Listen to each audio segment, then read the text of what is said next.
আসসালামু আলাইকুম। প্রিয় দর্শক, অন্যমঞ্চের আলাপ চাইতায় আপনাদের সকলকে আমন্ত্রণ জানাচ্ছি। আজ আমাদের সঙ্গে অতিথি হিসেবে আছেন অস্ট্রেলিয়া প্রবাসী কলামিস্ট এবং লেখক জনাব অজয় দাশগুপ্ত। জনাব অজয় দাশগুপ্ত, আপনাকে আমাদের অনুষ্ঠানে স্বাগত জানাচ্ছি। আশা করি আপনি আমাকে শুনতে পাচ্ছেন। আমি শুনতে পাচ্ছি আপনাকে আপনাকে এবং অন্য মঞ্চের দর্শক শ্রোতাদের আমার ভালোবাসা ও প্রীতি জানাই। অজয় দা, আমাদের দেশের যে বর্তমান রাজনৈতিক অবস্থা, যদিও আপনি সবই জানেন, দূরে থেকে আসলে বেশি জানা যায়। তো আমরা যারা কাছে আছি, আমরা তো ঘটনার ভেতরে থেকে অনেক সময় বুঝতে পারি না। তো কতগুলি জিনিস এই মুহূর্তে খুব আলোচিত হচ্ছে, যেমন এটা জুলাই মাস, গত জুলাই মাসেই কিন্তু আন্দোলনটা শুরু হয়েছিল। বলতে গেলে, সেভাবে বলতে গেলে যে আন্দোলনের 1 বছর আমরা ধরতে পারি। এর মধ্যে কতগুলি বিষয় নিয়ে বেশ আলোচনা হচ্ছে, যেমন জুলাই একটা তারা ডিক্লারেশন প্রোক্লেমেশন করতে চাচ্ছে, এটা নিয়ে সরকার করতে পারবে কি পারবে না। এর মধ্যে আবার দেখলাম যে এনসিপি নেতা নাহিদ ইসলাম বলছে এই সরকারের উপরে তারা আর ভরসা করতে পারছে না এবং অগাস্টে তারা নিজেরাই ঘোষণা করে দিবে। তো এটা তো নিজেদের ঘোষণা করার বিষয় নয়, এটা তো একটা সামগ্রিক আন্দোলন ছিল। কোনো একটা দল ঘোষণা করলে কেমন হবে, সরকার যখন ঘোষণা করবে তার সঙ্গে সবাই সম্পৃক্ত থাকবে কি থাকবে না, সেটাও তো একটা আলোচনার বিষয়। এই জুলাই প্রক্লেমেশনে যেটা হচ্ছে, তারপরে আপনার আরেকটা জিনিস যে রাজনৈতিক মত তৈরি করা সংস্কার বিষয়ে আমরা দেখছি কেবল মিটিং হচ্ছে মিটিং হচ্ছে, তাতেও কোনো ফল হয়তো আসছে না। তো এরকম একটা বাস্তবতায় দাঁড়িয়ে আপনার কি মনে হচ্ছে আমাদের দেশের রাজনীতি আসলে সামনের দিকে কেমন যাচ্ছে? আহ শুরুতেই আপনি একটা গুরুত্বপূর্ণ বিষয় উপস্থাপন করেছেন। তার আগে আমি একটা কথা বলতে চাই, পৃথিবীতে আপনি আমাকে আফ্রিকারও একটা দেশের নাম বলতে পারবেন না যেখানে ক্ষমতায় থাকা একজন মানুষ একটা ম্যাগাজিন নিয়ে, এবং সেই ম্যাগাজিন ধরা পড়লো ওহ, আপনার এয়ারপোর্টে, নির্বিঘ্নে পার হয়ে গেল সহকারীকে দিয়ে। এখন তাহলে সিকিউরিটির প্রয়োজন কি? এবং আমি আরেকটা জিনিস, আমি গণমাধ্যমকে, ধরেন আমরা দীর্ঘ সময় ধরে গণমাধ্যমের সাথে আছি।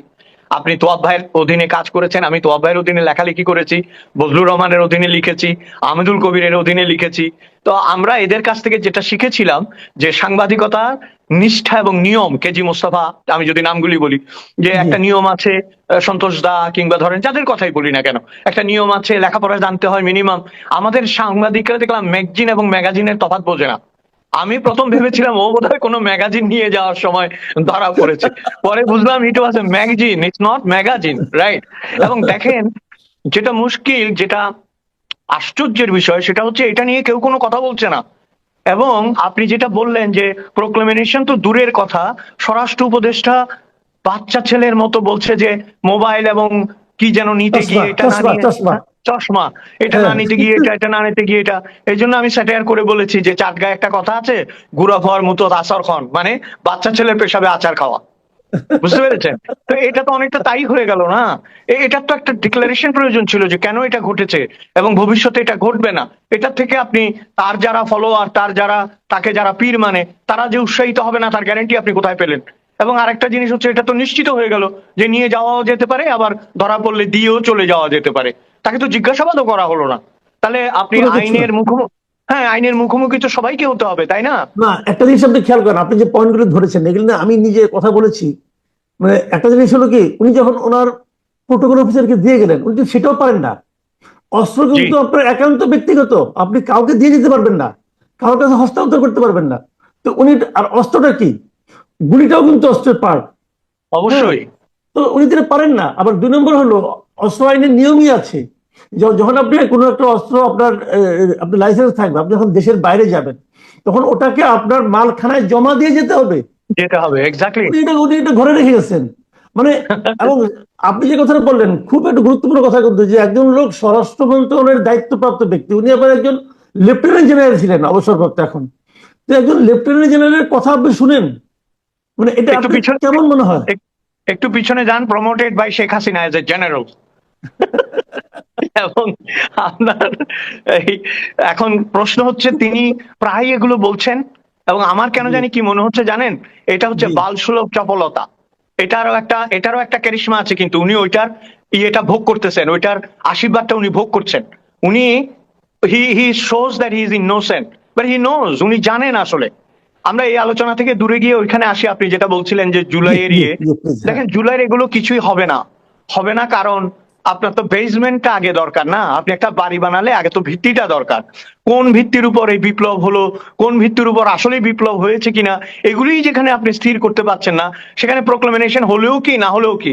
এবং দেখেন, যে কথাটা বলতে বলতে আপনারা ক্লান্ত হয়ে গেছেন, আমরাও বাইরের থেকে দেখছি যে আলী রিয়াজকে কোথা থেকে নিয়ে গিয়ে সংস্কারের একটা বিশাল দায়িত্ব চাপিয়ে দেওয়া হয়েছে।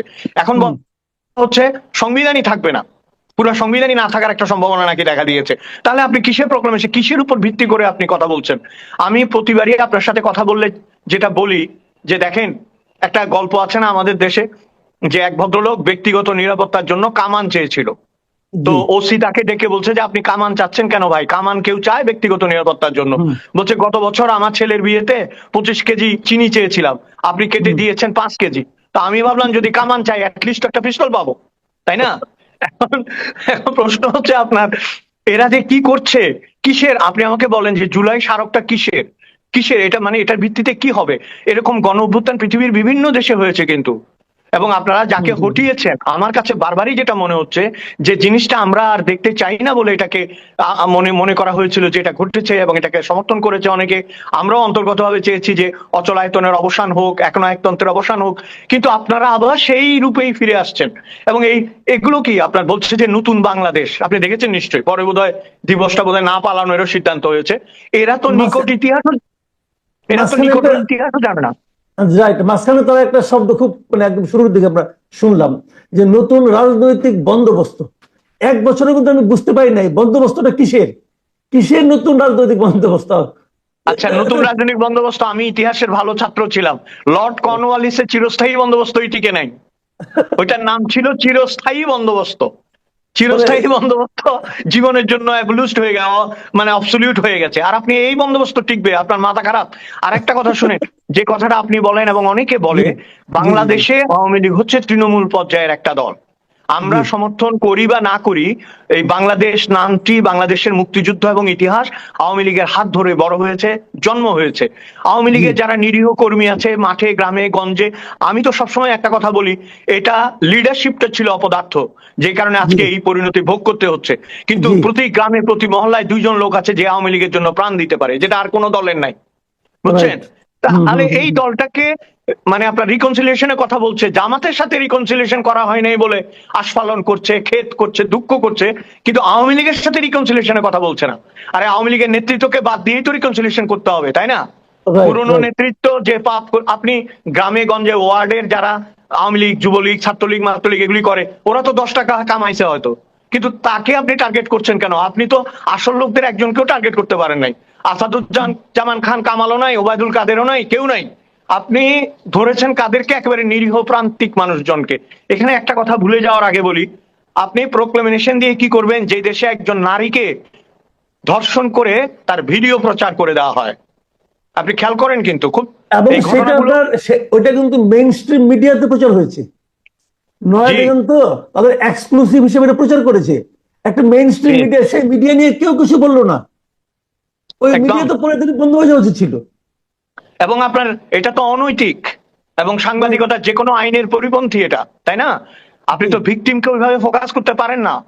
ভিকটিমের জীবন, ভিকটিমের সম্ভ্রম, তার পরিবারের ইজ্জত, আপনি এগুলি কাউন্টে আনেন নাই, তাই না? জি এখানে জি। দেখেন, শুধু আমরা শুধু সংখ্যালঘু বললে তো হবে না, প্রত্যেকটা পরিবারের মধ্যে এখন একটা আতঙ্ক বিরাজ করছে। যে বাইরে যাচ্ছে যেসব মেয়েরা, তাদেরও একটা আতঙ্ক বিরাজ করছে।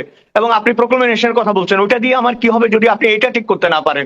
একটা জাতীয় ফল উৎসব দেখলাম, সেখানে যেভাবে চুরি করলো, এবং এটা যে জাতীয় পর্যায়ে ভিডিও হয়ে আন্তর্জাতিক পর্যায়ে ছড়িয়ে পড়েছে, এইটার আপনি এটা দায়িত্ব নেবেন না?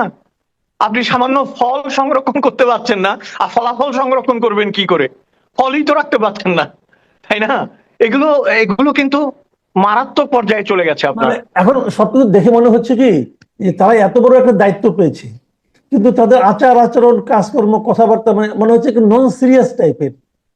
আপনার কাছে কি তাই মনে হচ্ছে? আমার কি মনে হচ্ছে জানেন, মূল কুশীলবরা কিন্তু আড়ালে চলে গেছে। আমি নাম উল্লেখ করতে চাচ্ছি না, উপদেষ্টাদের অনেককেই আপনি আর দেখবেন না এখন ফোকাসে। এটাও হুম। ইচ্ছাকৃত, কিন্তু তারা তাদের ঘর গোছাচ্ছে এবং তারা তাদের কাজ করছে। সামনে যাদের ঠেলে দিয়েছে তারা হচ্ছে অর্বাচীন, এবং তারা প্রগল্ভ, এবং তারা খানিকটা মূর্খ। এই জন্য তারা যা মনে আসছে তাই বলছে। যারা আসল, যারা নাটের গুরু, নাটাইটা যাদের হাতে, তারা পেছন থেকে খেলছে। আপনি সুতো আর ঘুড়ি দেখতে পাচ্ছি, নাটাই কিন্তু দেখতে পাচ্ছি না এখন। এটা কিন্তু ভয়ঙ্কর। জি। তো এই অবস্থার মধ্যে আমরা কিন্তু জুলাই এসে পা দিলাম। এখন আরেকটা কথা বলা হচ্ছে যে নির্বাচন কবে হবে, অথবা আমি নিজে একজনকে জিজ্ঞাসা করছিলাম যে ভাই নির্বাচন কি তাহলে ফেব্রুয়ারিতে হবে, উনি হেসে বলেন কি যে আদৌ কি হবে। নির্বাচন হ্যাঁ, আপনার কি আপনি মনে হয়? বাংলাদেশে আপনি আমাকে বলেন, হাতে গোনা 2-3টা নির্বাচন ছাড়া আর কোন নির্বাচন কি আসলে নির্বাচন হয়েছে? এবং এই নির্বাচন যদি হয়ও, আমি মনে করি না যে হবে না, হয়তো হবে চাপে, বিভিন্ন চাপে, আন্তর্জাতিক চাপে, লোক দেখানোর জন্য, ইন্টারন্যাশনাল কমিউনিটিকে বুঝ দেওয়ার জন্য, তারপরে ধরেন আর্থিক সহায়তা পাওয়ার জন্য, নানা কারণে we may have a election. কবে হবে এই গ্যারান্টি কেউ দেবে না। আপনারা কিন্তু, মানে আপনি নন, সকলেই আমরা একটা জিনিস ভুল করছি। ইউনূস সাহেব কিন্তু ইলেকশন কবে দেবে এই কথা বলে নাই। উনি না, সাবজেক্ট টু দ্য এখনো ক্লিয়ার কন্ডিশন। করে নাই। হ্যাঁ, এখনো হ্যাঁ, ক্লিয়ার উনি করে নাই। Subject to the condition. এইটা হলে এইটা হবে, এইটা হলে এইটা হবে, সংস্কার হলে হবে। তো সংস্কার কবে হবে কে জানে? হ্যাঁ, একটা লোক যে আমেরিকা থেকে এসছে এবং তিনি যে আমাদের দেশের ঘাড়ের উপর বসে আছে আজকে কতদিন, তাই না? হুম। আজকে কতদিন একজন রাষ্ট্রীয় মেহমান।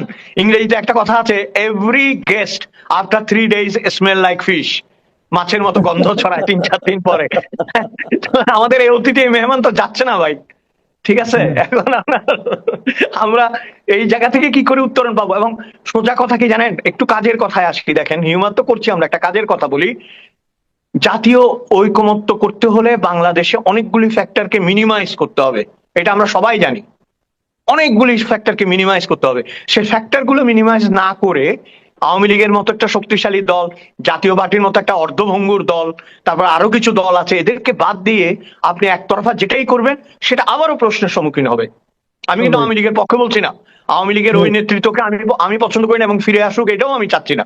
যে সমস্ত লোকরা, আমি গত গত আলোচনা তো আপনাকে বলেছি, যে নেতা তার কর্মীদের রেখে পালায় তার ফিরে আসার যৌক্তিকতা জিরো। ঠিক আছে, সে থাক, সে তার মতো বিদেশে আরামে জীবনযাপন করুক, তাদের টাকার অভাব নাই। কিন্তু যে দলটি মুক্তিযুদ্ধ, যে দলটি হেরে, আপনি জানেন বোধহয় পরশুদিন আহমদ ছফার জন্মদিন ছিল, কালকে বা পরশু। তো আহমদ ছফা একটা কথা দারুণ বলেছিল না, যখন আওয়ামী লীগ জিতে তখন তারাই জেতে, আর যখন আওয়ামী লীগ হেরে যায় তখন আমরা সবাই হেরে যাই। এই বাস্তবতাটা থেকে বেরুতে হলে একটা অন্য ধরনের রাজনীতির প্রক্রিয়া চালু করার কথা ছিল। কিন্তু আপনি যে কথাটা বললেন, দেখেন বয়সের কথাটা আমি গতবারও বলেছি, বয়সটা ফ্যাক্টর না, বয়স অনুযায়ী ম্যাচিউরিটিটা ফ্যাক্টর। এদের মধ্যে ম্যাচিউরিটির অভাব আছে, খেয়াল করেছেন? এবং ম্যাচিউর লোকজন যে কথা বলবে না, যে কাজ করবে না, ঠিক তাই করে চলেছে তারা। তাহলে ইমম্যাচিউর লোকজন দ্বারা একটা ম্যাচিউর রাষ্ট্র, যার বয়স 54 বছর, সে রাষ্ট্রটি চলবে কি করে? আমি তো এটাই ভেবে পাই না আপনার। আমাদের দেশে ধরেন কত বুদ্ধিজীবী, কত রাজনীতিবিদ, কত ধরনের অগ্রগণ্য মানুষ আছেন যারা লেখাপড়া করেন, দেশ বোঝেন, রাষ্ট্র বোঝেন, তাদের কাউকে আপনি সামনে দেখবেন না। এটা অত্যন্ত দুঃখজনক। কিন্তু রাষ্ট্রের কিছু ফেস থাকে, ফেস ভ্যালু থাকে, সেই লোকগুলোকে ক্রমাগত হটিয়ে দিয়ে কেবল একজন লোককে সামনে রেখেছেন, নোবেল বিজয়ী। ভাই, পৃথিবীতে যদি কেবল নোবেল বিজয়ী সামনে থাকতো তাহলে তো অন্য অন্য ইতিহাস হতো, তাই না? নোবেল তো নানা কারণে মানুষ পেতেই পারে, Nobel nothing but a prize only, তাই না? রবীন্দ্রনাথ তো 1913 সালে নোবেল পেয়েছেন, রবীন্দ্রনাথ তো কংগ্রেসের সভাপতি হন নাই, তাই না? রবীন্দ্রনাথ তো ভারতবর্ষ পরিচালনা করতে চান নাই, তাই না? রবীন্দ্রনাথের শান্তিনিকেতন নিয়েছিলেন। আপনার নোবেল আমরা মাথা নত করে স্বীকার করি, প্রথম পদ্মাবারের বাঙালি আপনি নোবেল পেয়েছেন। কিন্তু এখন যে কাজগুলো ঘটছে সেটা নোবেল এবং আপনাকে জিরো করে দিচ্ছে। এটা তো বুঝতে হবে, তাই না? জিরো হয়ে গেছে, now it goes to be minus only. অনেকে অনেকে আপনি এটা শুনেছেন কিনা জানি না, আমাদের এখানে অনেকে কিন্তু এমন ধরনের কথা বলে যে নোবেল আপনার মিয়ানমারে যে নোবেল আহত হয়েছে আর আমাদের এখানে এখন নিহত হচ্ছে। এটা মন্দ বলে নাই, আমাদের এখানে নিহতই হয়ে গেছে। এবং শুধু ইয়ে নয়, আপনার দেখেন, মানুষের যারা নোবেল পায়, আমি তার প্রতি শ্রদ্ধা রেখেই বলছি, তাদের আচার আচরণ কথাবার্তার মধ্যে কিন্তু ওজস্বতা থাকে, শুধু ব্যবসা থাকে না। ও আপনার একটা তেজ থাকে, কথার মধ্যে একটা অনুপ্রেরণা থাকে, ঐক্যের একটা ব্যাপার থাকে। হ্যাঁ, আপনি মিষ্টি করে হাসলেন এবং চুপ করে থাকলেন, এটাতে আসলে আমি জানি না, এটাতে আমার কথা হচ্ছে এটা রাষ্ট্র পরিচালনার জন্য এর কোনো প্রয়োজন নেই। আপনাকে কোথাও কোথাও দৃঢ় হতেই হবে। যারা রাষ্ট্র পরিচালনা করেছেন এবং যারা পারেননি, দেখেন, না পেরেও কিন্তু নেলসন ম্যান্ডেলা একজন হিরো। তিনি রাষ্ট্র পরিচালনা করতে পারেননি, সরকার পরিচালনা করতে পারেননি, কিন্তু he is a national hero. কারণ তিনি জানতেন কখন নিতে হবে, কখন ছেড়ে দিতে হবে। আমাদের দেশে কখন নিতে হবে এটা জানে, ছেড়ে দিতে হবে কেউ জানে না, এটা ছাড়ার কথা কেউ বলে না। না। এবং যতক্ষণ পর্যন্ত তাকে তাড়ানো না হয় সে যায় না, এটা একটা অদ্ভুত জিনিস। কিন্তু উনি কাজটা যে পারছেন না এটাও বুঝছেন না। বুঝলেও বলছেন না। হ্যাঁ, বুঝছেন না হয়তো টের পাচ্ছেন, কিন্তু বলছেন না। হ্যাঁ, এবং এই না বলাটাই যে বলছিলাম না আপনার যে মানে নোবেল বিজয়ীদের অনেক বক্তব্য আছে যেগুলি উদ্ধৃত করলে সহজ হয়ে যাবে, সেই রকম উদ্ধৃতিও তো পাচ্ছি না আমরা। উনি যদি এগিয়ে এসে বলতেন যে রাষ্ট্রের এই কারণে, ঐক্যের কারণে, এই কারণে এইটা আমি করব, এই ধরনের কথাও তো বলছেন না, তাহলে আমরা ভরসাটা পাবো কোথায় আসলে?